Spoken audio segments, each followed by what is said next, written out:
Hello, Gaston County. Welcome to episode number 159 of Gaston's Great, a podcast highlighting some of the great things happening in and around Gaston County.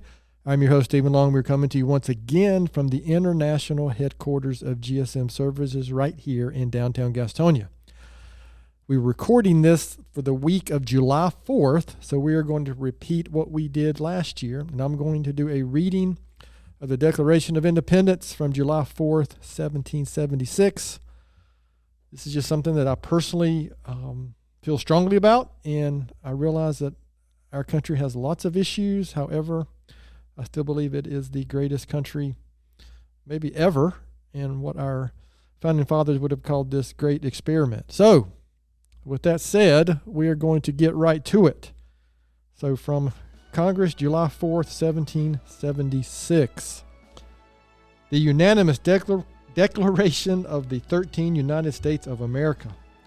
When in the course of human events, it becomes necessary for one people to dissolve the political bands which have connected them with another, and to assume among the powers of the earth the separate and equal station to which the laws of nature and of nature's God entitle them, a decent respect to the opinions of mankind requires that they should declare the causes which impel them to the separation.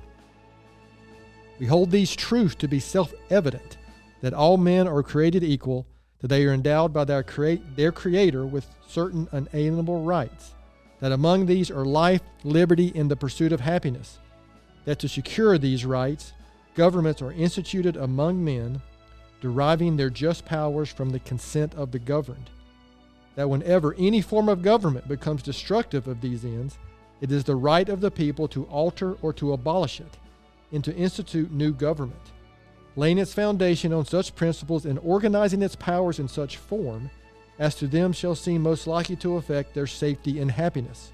Prudence, indeed, will dictate that governments long established should not be changed for light and transient causes. And accordingly, all experience has shown that mankind are more disposed to suffer while evils are sufferable than to right themselves by abolishing the forms which they are accustomed.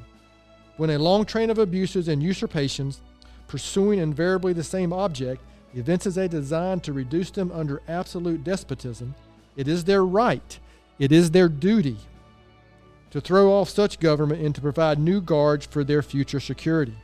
Such has been the patient sufferance of these colonies, and such is now the necessity which constrains them to alter their former systems of government.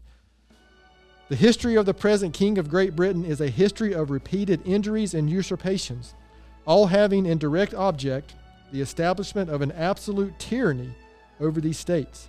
To prove this, let facts be submitted to a candid world. He has refused to assent to laws, the most wholesome and necessary for the public good. He has forbidden the governors to pass laws of immediate and pressing importance, unless suspended in their operation till his assent should be obtained. And when so suspended, he has utterly neglected to attend to them. He has refused to pass other laws for the accommodation of larger districts of people, unless those people would relinquish the right of representation in the legislature, a right inestimable to them and formidable to tyrants only. He has called together legislative bodies at places unusual, uncomfortable, and distant from the depository of their public records for the sole purpose of fatiguing them into compliance with his measures. He has dissolved representative houses repeatedly for opposing with manly firmness his invasions on the rights of the people. He has refused for a long time, after such dissolutions, to cause others to be elected, whereby the legislative powers, incapable of annihilation, have returned to the people at large for their exercise, the state remaining in the meantime exposed to all the dangers of invasion from without and convulsions within. He has endeavored to prevent the population of these states, for that purpose obstructing the laws of naturalization of foreigners, refusing to pass others to encourage their migrations hither, and raising the conditions of the new appropriations of lands. He has obstructed the administration of justice by refusing his assent to laws for establishing judiciary powers. He has made judges dependent on his will alone for the tenure of their offices and the amount and payment of their salaries.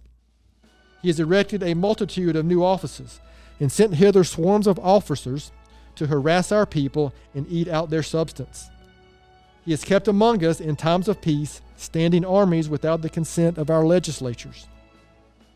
He has affected to render the military independent of and superior to the silver power. He has combined with others to subject us to a jurisdiction foreign to our Constitution and unacknowledged by our laws, giving his assent to their acts of pretended legislation. For courting large bodies of armed troops among us, for protecting them by a mock trial from punishment for any murders which they should commit on the inhabitants of these states, for cutting off our trade with all parts of the world, for imposing taxing on us without our consent, for depriving us in many cases of the benefits of trial by jury, for transporting us beyond seas to be tried for pretended offenses, for abolishing the free system of English laws in a neighboring province, establishing therein an arbitrary government, and enlarging its boundaries so as to render it at once an example and fit instrument for introducing the same absolute rule into these colonies, for taking away our charters, abolishing our most valuable laws, and altering fundamentally the forms of our governments, for suspending our own legislatures and declaring themselves invested with power to legislate for us in all cases whatsoever. He has abdicated government here by declaring us out of his protection and waging war against us. He has plundered our seas, ravaged our coast, burnt our towns, and destroyed the lives of our people. He is at this time transporting large armies of foreign mercenaries to complete the works of death, desolation, and tyranny, already begun with circumstances of cruelty and perfidy scarcely paralleled in the most barbarous ages and totally unworthy the head of a civilized nation. He has constrained our fellow citizens taken captive on the high seas to bear arms against their country, to become the executioners of their friends and brethren, or to fall themselves by their hands. He has excited domestic insurrections amongst us, and has endeavored to bring on the inhabitants of our frontiers, the merciless Indian savages, whose known rule of warfare is an indistinguished destruction of all ages, sexes, and conditions. In every state of these oppressions we have petitioned for redress in the most humble terms. Our repeated petitions have been answered only by repeated injury. A prince whose character is thus marked by every act which may define a tyrant is unfit to be the ruler of a free people. Nor have we been wanting in attentions to our British brethren. We have warned them from time to time of attempts by their legislature to extend an unwarrantable jurisdiction over us. We have reminded them of the circumstances of our immigration and settlement here. We have appealed to their native justice and magnanimity, and we have conjured them by the ties of our common kindred to disavow these usurpations which would inevitably interrupt our connections and correspondence. They too have been deaf to the voice of justice and of our consanguinity. Boy, this English language. We must therefore acquiesce to all in the necessity which denounces our separation, and hold them, as we hold the rest of mankind, enemies in war, in peace, friends.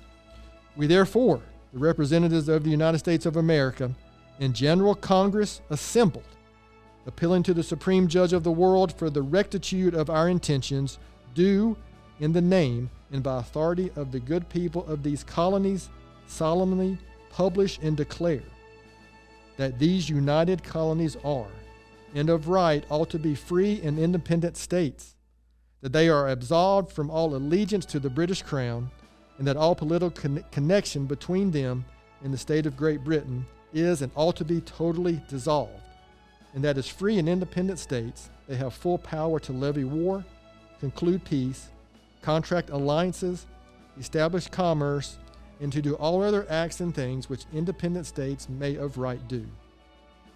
And for support of this declaration, with a firm reliance on the protection of divine providence, we mutually pledge to each other our lives, our fortunes, and our sacred honor. Well, there you go. Rachel, Amy, what do you think? And if you were curious, I think I stated this when we read this last year, the three representatives from North Carolina that signed the Declaration of Independence were William Hooper, Joseph Hughes, and John Penn. So I think I've done a little bit of research on those three gentlemen. I would encourage you to look them up as well. So there it is, our reading of the Declaration of Independence, which what year is this? So this would be 249 years ago. Wow. So next year is a 250th anniversary. So maybe if we're still doing Gaston Great, we'll have to do a 250th anniversary reading of that. So I appreciate everybody listening. And as usual, I'm going to have a book recommendation that's related, and a quote related to Declaration of Independence. My book recommendation is one that I would strongly recommend if you're interested in reading about the Revolution. But it's a book by Jeff Shara called The Glorious Cause. Again, he's written several terrific historical-based books. And my quote or thought for the week comes from Ronald Reagan, who said, "Freedom is never more than one generation away from extinction." I kind of hope that's not true, but I'm afraid he might be correct. So hope everyone here enjoys their July 4th holiday and their weekend. And thanks for hanging out with us today, and everybody from Gaston's Great and GSM Services. Again, like I said, I hope you have a good holiday and weekend, and God bless America.